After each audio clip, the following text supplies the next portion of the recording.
राम राम आप सबको। अपरा एकादशी के बारे में हम चर्चा कर रहे हैं। अपरा एकादशी 13 मई को है, जो कि दिन बुधवार है। आप अपरा एकादशी का व्रत रखिएगा। अपरा एकादशी ज्येष्ठ कृष्ण 11 को अपरा एकादशी कहा जाता है। यह व्रत महान यश प्रदायक व्रत है। यह ब्रह्म हत्या, भूत प्रेत पिशाच योनि से मुक्तदायक है। यह निंदा आदि पाप कर्म को नष्ट हो जाता है। यह व्रत लक्ष्मी नारायण का व्रत है। यह व्रत में शेष शैया पर विराजमान श्री लक्ष्मी नारायण जी की प्रधानता है। इस दिन ककड़ी आदि फलों का सागर लेना चाहिए। अन्न केवल एक बार लेना चाहिए। नमक मिर्च राहत रहित गुड़ मिठाई आलू का भी सागर आप ले सकते हो। गेहूं चना का दान उत्तम है। इस व्रत में, इस कथा में ये अपरा एकादशी के व्रत में लिखा हुआ है। अब हम आपको अपरा एकादशी व्रत की कथा कहते हैं।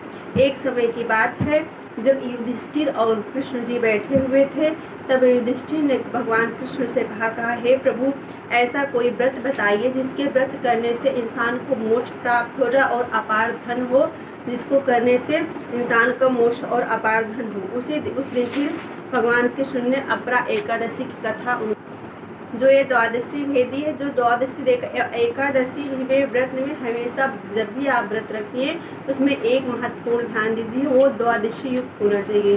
क्योंकि जो जिसमें द्वादशी एकादशी ना भी पड़े, रात में ही एकादशी खत्म हो जाए, लेकिन द्वादशी होना चाहिए, जो द्वादशी युक्त ही। क्योंकि एक कथा इसकी ये भी आती है, जब पांडव और कौरवों की कथा है, उसमें आया था कि जब जो कौरवों की माता थी वो हमेशा दशमी भेदी एकादशी व्रत रखती थी, जिसका उनका पूरा वंश समाप्त हो गया। और वही कुंती माता हमेशा द्वादशी भेदी एकादशी व्रत रहती थी, जिसका उनका वंश हमें पूरा विजय प्राप्त हुआ। इसकी कथा एक आती है इसमें। इसीलिए जो 13 तारीख है वो द्वादशी भेदी एकादशी है, उसको आप जरूर रखिएगा। एक समय की प्राचीन काल की बात है, एक महाध्वज परमात्मा जो बहुत ही धार्मिक थे, बहुत धर्मविहीन रहते थे, वो बहुत ही अच्छे थे, लेकिन उनका एक छोटा भाई था जिसका नाम ब्रजध्वज था। वो बहुत ही अपने बड़े भाई से नफरत करता था, क्योंकि वो बहुत दुराचारी था, बहुत वो लोगों को सताता था, जो उसके भाई को अच्छा नहीं लगता था। उससे नफरत, एक दिन क्या हुआ कि वो सोचने लगा कि मैं अपने भाई को कैसे भी करके इस राज से हटा दूँ, इनको समाप्त कर दूँ, इससे पूरा राज्यपाट मैं संभालूँ, हमारे हाथ में राज आ जाए। तो उन्होंने क्या किया कि वो अपने भाई को सोते हुए अपने भाई को उन्होंने हत्या कर दी। और हत्या करके वो किसी तरह सोचे कि प्रजा को पता न चले, वो रातों रात लाश उठा के ले जाके वो पीपल के वृक्ष के नीचे वो उनको दफना दिया।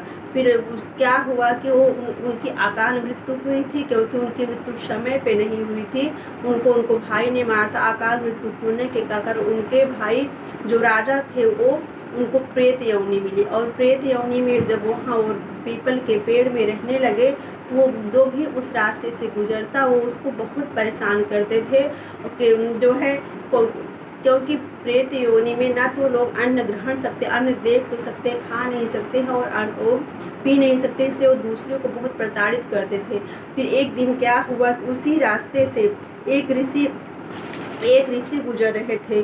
तो जो ऋषि ने देखा कि ऋषि को भी वो अपना भक्षण करना चाहा, उनको भी वो परेशान करने चाहे, लेकिन ऋषि को अपने तपोबल से, अपने ज्ञान से उन्होंने देखा कि यहाँ कौन है, क्यों हमको परेशान कर रहा है। तो ऋषि ने उनको देखा कि ये तो बहुत धर्मात्मा राजा थे इनकी, लेकिन इनकी अकाल मृत्यु के कारण ये सबको परेशान करे। फिर उन्होंने अपने तपोबल से वो ऋषि जो थे हमेशा एकादशी का व्रत रखते थे।